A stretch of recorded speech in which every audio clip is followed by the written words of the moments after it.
Hello, welcome back to Good Morning with me, Misti B. Guys, you know that I absolutely love to have a good time. I love to have fun, and I love to eat. We all know that by now. But we also have to have some informative conversations. Now, as always, I have a question for you. If you live in the city of Houston, what district do you live in? Do you know? Good question. I am learning so much about the city that I have lived in for 16 years. And if I'm still learning, it makes me think that some of you may still be learning also.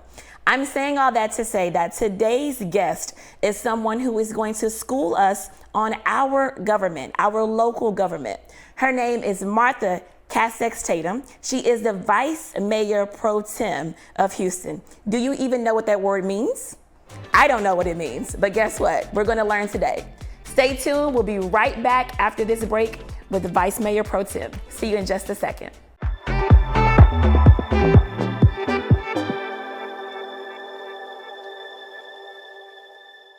Confidence comes standard with a certified pre-owned Cadillac from Ron Carter Cadillac, your only Houston area Cadillac to your door dealer. Get 2.9% APR for 72 months on Houston's largest certified pre-owned Cadillac inventory, with the assurance of a 172-point inspection, meticulous reconditioning by master Cadillac technicians, and a total 5-year limited warranty with unlimited miles. Shop smarter when you shop Ron Carter. Ron Carter Cadillac.com. My prenatal promise is to make sure my baby is safe and healthy, because I know it is possible to acquire syphilis, HIV, or other STDs without knowing it. Getting tested is my very first chance to protect my baby. Doctors are required to give expectant mothers 3 separate tests for syphilis. If you're pregnant, ask your doctor if you're being tested properly for syphilis and other STDs. Congenital syphilis can lead to a miscarriage, stillbirth, or an infant death. Don't risk your baby's health. To find out more, visit myprenatalpromise.com.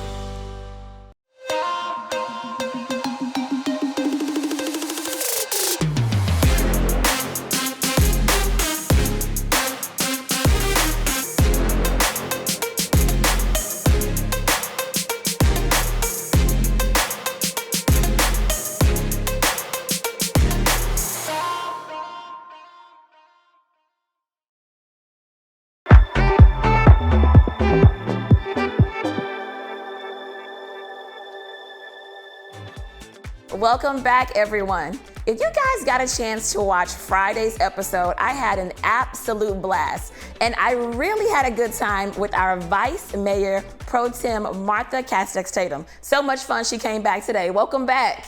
I'm so happy to be here again. Literally, you dropped so many gems when you were here, and it was some good stuff that I wanted to make sure that not only did I hear it, I wanted to pass the baton and make sure that everybody else heard it, okay? I'm happy to be here. Thank you. Now let's talk about a few things, because Vice Mayor, I had no idea what a Vice Mayor was, and I definitely didn't know what a Vice Mayor Pro Tem was until I met you. So can you just, for the audience and for me again, tell me, what is that exactly?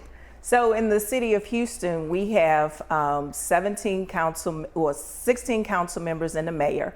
The leadership of our local government starts with the mayor, who is Mayor Sylvester Turner, and then we have Mayor Pro Tem Dave Martin, and then we have the Vice Mayor Pro Tem, which is me. I was elected by my colleagues to serve as the Vice Mayor Pro Tem of the city of Houston. Okay, and what exactly does a Vice Mayor Pro Tem do? So as the Vice Mayor Pro Tem, I serve as kind of liaison between our council members and the mayor. Okay. The city of Houston has a strong mayoral form of government. The mayor determines who he would like to serve as his Mayor Pro Tem, and then the colleagues on the city council determine who they would like to serve as the Vice Mayor Pro Tem. That's pretty honorable, and they selected you. Absolutely. I can see why after getting to know you. How many years have you been doing this? So I was elected to Houston City Council in 2018. Okay. I served a unexpired term for the former council member Larry Green. And then after those 2 years, I ran for my own term. So I'm in the second year of my 4-year term. And so that's when I was elected by my colleagues to serve as the Vice Mayor Pro Tem. Okay, you've been doing this for a while. Now, Vice Mayor, I had a chance to get a touch of your personality, and I absolutely love it. And I know that you are a truth teller like myself. Yes. And one thing I promised my audience when I first started this show is that you will always get authenticity and transparency. So are you ready to have some authentic conversations about the government? Absolutely. Okay, so let's start with the myths. What are some myths about our government? Well, one of the things that it is important for me to demystify is what it takes to actually serve in a role like city council or school board or any of our elected positions. Because I think for many people that may not move around in this space, it may seem mystical, or it may seem like that's too difficult for me to do.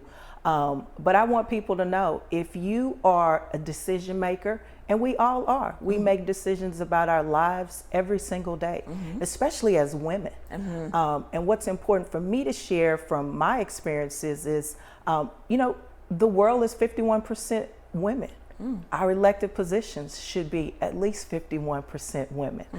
So we have a lot of ground to make up, but I'm really excited that this last local election, the Houston Chronicle dubbed our city elections as the pink wave, because never in the history of Houston elections have we had so many women elected at the same time. All right, come on, pink wave. That's amazing. That's It's amazing. exciting, and it brings a great dynamic to the city council, because you want to have a variety of perspective, and quite frankly, men and women work well together, but you both have to be at the table. Okay, I like that. So what are some things that you've heard about the government from people around you, your family, your friends, that they think is so true that is completely false?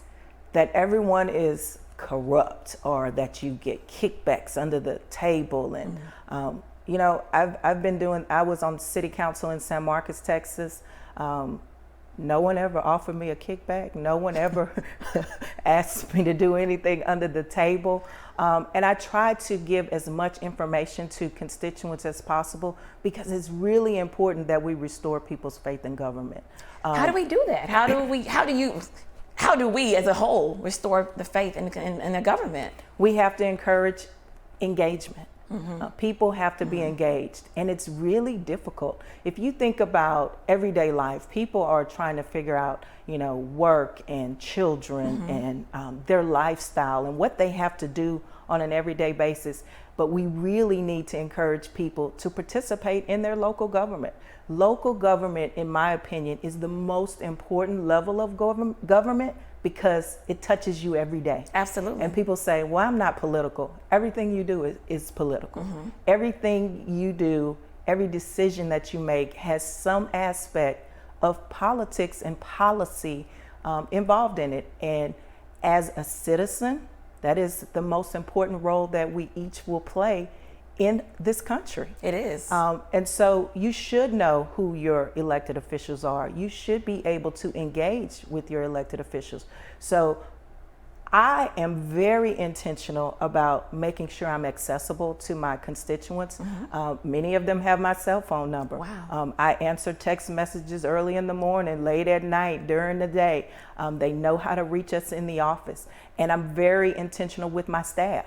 I want that phone answered every day. I want the messages returned. I want the emails returned, because it's important for us to build trust, and accessibility and transparency is a way that we can encourage people to participate in the process. I like that. It's like back in the corporate days, an open door policy. Open door You have policy. open door, open phone, open email. You have it all. And that's I think that is what will encourage people to participate in the process. It's hard though. Engagement is a two-way street. I want to ask you about that. So how do you personally, how do you engage your constituents? What do you do? Well, pre-COVID, we were at civic club meetings, HOA meetings. We would work during the day, and then we would split up and go to as many civic club meetings and HOA meetings as possible throughout the community. District K is comprised of 96 civic clubs and homeowners associations. Wow. Okay. So almost every night we could be at 2 or 3 different civic clubs and HOA meetings, talking about what's happening in the district, listening to constituents and hearing their concerns, and working collectively to try to figure out best solutions for their communities. So let me ask you this. Do people actually attend, once they know you're going to be there, do your constituents, do they actually attend those civic club meetings, those HOA meetings? They do, but I will say it's typically the same people. You know, what's the saying that 20% of the people do 80% of the work? And unfortunately, that has seemed to be true. But we want to change that. Some of the things that we are doing to try to encourage more people to participate is like this. I think that I have an aging community, so I have a lot of seniors in our community, and they are the warriors of the community. They have been in the community for years, like my parents. My parents still live in the home that I grew up in since I was 5 years old, so they know the neighborhood, and there's so many seniors that are in the same situation. Their homes are paid for, they care about their community, but how do we get young people to carry the torch for this next season of community engagement? That's a good question. That's a very good question. Have you come up with any ideas yet? Well, one of the ideas is to be here with you, because the medium for communication is changing. So I can't just send out an email and think that young people will get that email communication from me. You know, I have to go to the people and let them know that we want them to be engaged. So we hire interns in our office. The last intern that we had was very intentional about our social media. Very good. Even created a TikTok page for me. Oh, look at I had you. no Not use it? idea. No. Vice Mayor, we have to take a quick break, but we're going to come back on this TikTok page.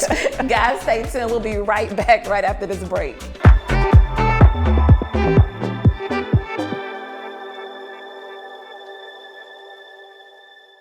Confidence comes standard with a certified pre-owned Cadillac from Ron Carter Cadillac, your only Houston area Cadillac to your door dealer. Get 2.9% APR for 72 months on Houston's largest certified pre-owned Cadillac inventory, with the assurance of a 172-point inspection, meticulous reconditioning by master Cadillac technicians, and a total 5-year limited warranty with unlimited miles. Shop smarter when you shop Ron Carter. RonCarterCadillac.com. My prenatal promise is to make sure my baby is safe and healthy, because I know it is possible to acquire syphilis, HIV, or other STDs without knowing it. Getting tested is my very first chance to protect my baby.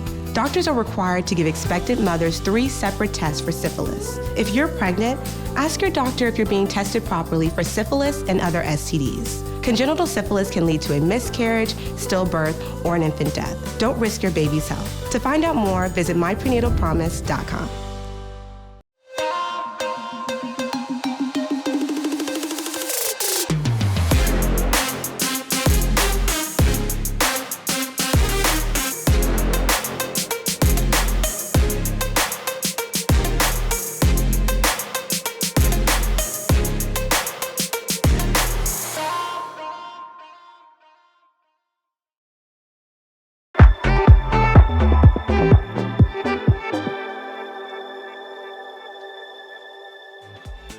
Welcome back, ladies and gents. So, Vice Mayor here has a TikTok page.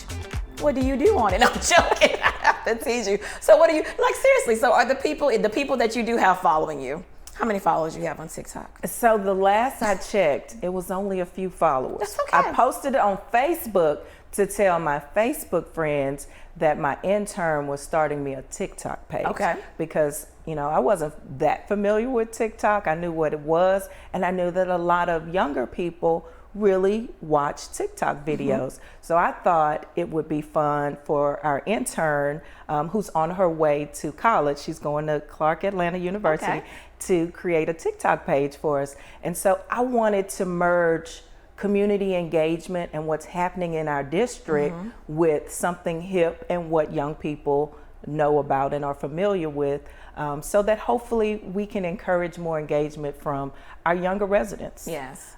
So she does have a couple of videos on there. We had a Gateway Project grand opening, so I put that on. She put that on TikTok, and we went on a tour in the district, and she put the Willow Water Hole on our TikTok page, because so many people don't even know that the Willow Water Hole exists, and it's a beautiful gem in our community. So it's an opportunity for us to engage a different audience and really pull them in to learn the importance of participating in their local government. Can I tell you something, Vice Mayor? What I think would really engage the older and the younger community? What? What we used to have back in the day. Okay. It may not happen right now because of everything that's going on in the world, but a block party.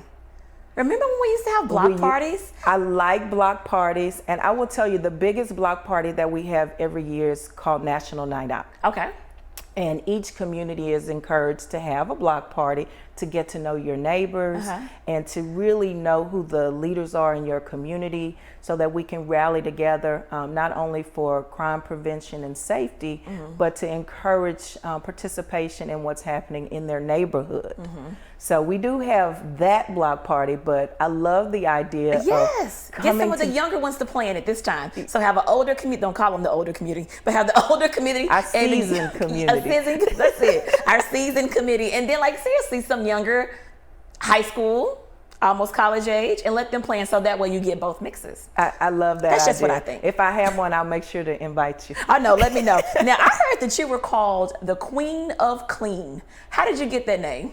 Well, when I first got into office, one of the things that I told constituents was I wanted to leave the district better than I found it. Okay. And what is one of my pet peeves is trash on our medians, our roadways, our when you drive down the street and you see plastic bags and styrofoam cups and just things that you tires, things that you know people discarded from their cars.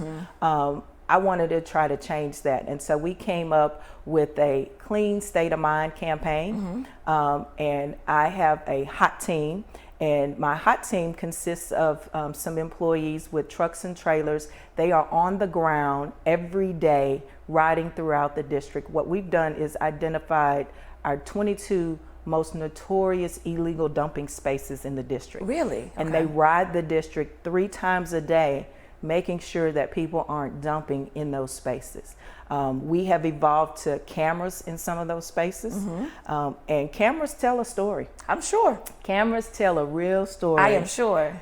And we've unfortunately, been catching people on those cameras, and we have filed charges. And so there is a legal process that we're going through with people that have been caught. And I'm just trying to get the word out that this is our community. We should love our community. Let's care for our community, and let's create a space where we can all be proud of where we live. Trash begets trash. Right. So clean should beget clean. But let's talk about that for a second, because I see that too. I'm always like, why are you dirtying up your own neighborhood? I do not understand that. In your opinion, like, where does that stem from? Like, do we just not care? I don't know.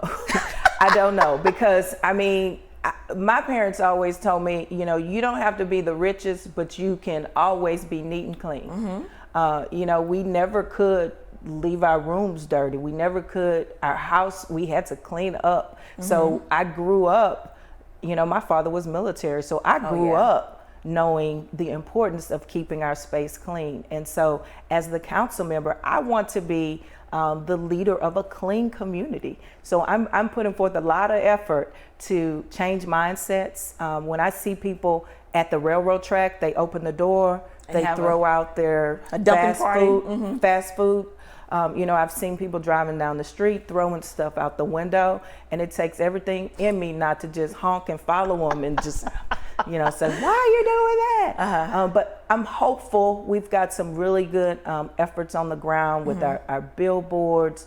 We've got some other campaigns in the works just to encourage people to keep our spaces clean. We want them to have a clean state of mind. Absolutely. And so that our communities can be clean. You can't attract businesses. You can't attract good home builders. You can't attract more people into your community if it looks trashy, or if it's dirty, or if you're constantly picking up illegal dumping, people want to be a part of that type of community. Yeah. And the only way I can encourage businesses to come to our district, I want to put our best foot forward, and that requires, you know, our hot team being on the ground every day. They're picking up tires, they're picking up sofas in the median, Wow. they're picking up trash in the esplanades. But we need people to just stop doing that. You said something that caught my attention. You said you are changing mindsets. How are you doing that? Clean begets clean. I think if we exemplify the behavior that we want others to emulate, then hopefully we can change mindsets over time. And I'm talking to people and telling them, I'm spending over $100,000 on my hot team a year. Wow. That's money that could be used for something else, at the detriment of more meaningful programs. I would love to open some more computer labs, or fix more road. That's just money that we're We could use using elsewhere. to pick up Right. trash. And that's just from my council district service funds. That's not the money that solid waste, the city of Houston, Wow. is using to pick up trash, or our management districts are using to pick up trash. So we spend a lot of money every month picking up trash at the detriment of more meaningful programs. Wow, you need help? That's a good budget. If you need some help, look, I gotta go find a pickup truck first. But no, seriously, you said something the other day that really caught my attention also. You said, this is our government. So how can constituents take advantage instead of, like you said, let's dismiss, I can't say the word, demystify. Thank you. Let's demystify the government. What are some things constituents can do to really get involved? We know local elections. I don't know why we don't take that seriously, but So we really important. should. Yes. Like it's like what can we do to get more involved, because this is our government. The first thing I would suggest is, do you know your council member? So many people, when I was campaigning, I would say, you know, do you live in District K? And I was really surprised how many people didn't actually know what district they lived in. And so that told me right away is, we need to let people know what that means. If they don't even know what district they live in, that means we have to do a better job of welcoming people into the government, so they won't feel like, that's something I don't want to be bothered with. So I've been very intentional about letting people know that I am your council member and I am available to you. If you need help, call me. If we can help, I will do everything I can to make it happen. If we can't, let me help you get the resources you need where you can actually get that assistance. So I think being involved locally, the first step, in my opinion, is get to know your council member. The city of Houston has 11 district council members from A to K, and then we have 5 at-large Houston City Council members that represent the entire city. So if you can't get in touch with your district council member, you have 5 other options of at-large council members. And I think a lot of people don't even realize that you have a district council member and 5 at-large council members. So you have 6 plus the mayor people that represent you. I love that. I thank you so much for coming in here, because we're going to share this tidbit with all the youngsters. So when you plan this block party, I'm going to be there with food trucks. Okay. Thank you so much for coming in, though. Seriously, we need this. So thank you so much. I'm happy to be here. Thank you. Guys, I am going to be right back right after this break.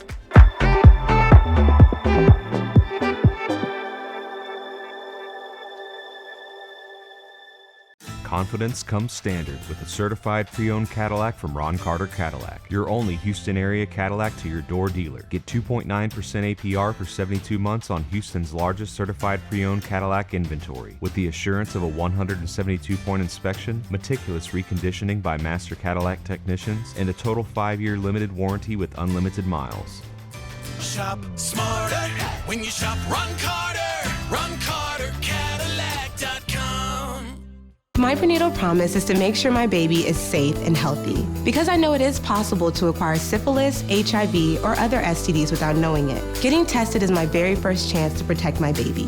Doctors are required to give expectant mothers 3 separate tests for syphilis. If you're pregnant, ask your doctor if you're being tested properly for syphilis and other STDs. Congenital syphilis can lead to a miscarriage, stillbirth, or an infant death. Don't risk your baby's health. To find out more, visit myprenatalpromise.com.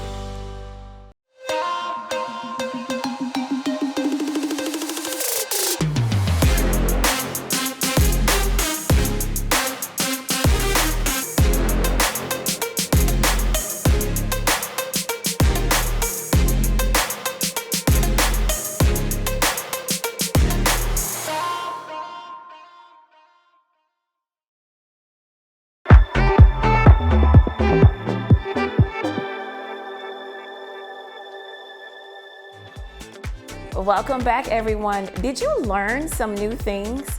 I know I did. Like, I started the segment, I literally had no idea what a vice mayor was, and I definitely didn't know what a Vice Mayor Pro Tem was. So let's take some notes, let's listen, and let's get involved. Now, to all of my dreamers, you know, I love my dream out loud moments. I want to talk to the leaders. If you know that you were called to be a leader, it's just in you, it's who you naturally are, you're not even trying to do it. It's a good chance people call you bossy.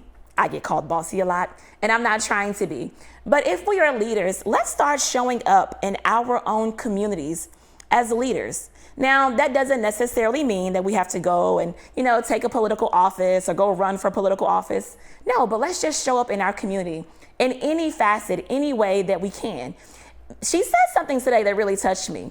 We're going to change the mindset. She says cleanliness begets cleanliness. So whatever you are, that's what you're going to create more of. So as always, I love talking about showing up as your authentic self. Show up as yourself. If you're a leader, come on, rise up in that leadership energy and walk in that role and do whatever you can to keep your community safe and to keep it clean. That's very, very important, especially in our communities.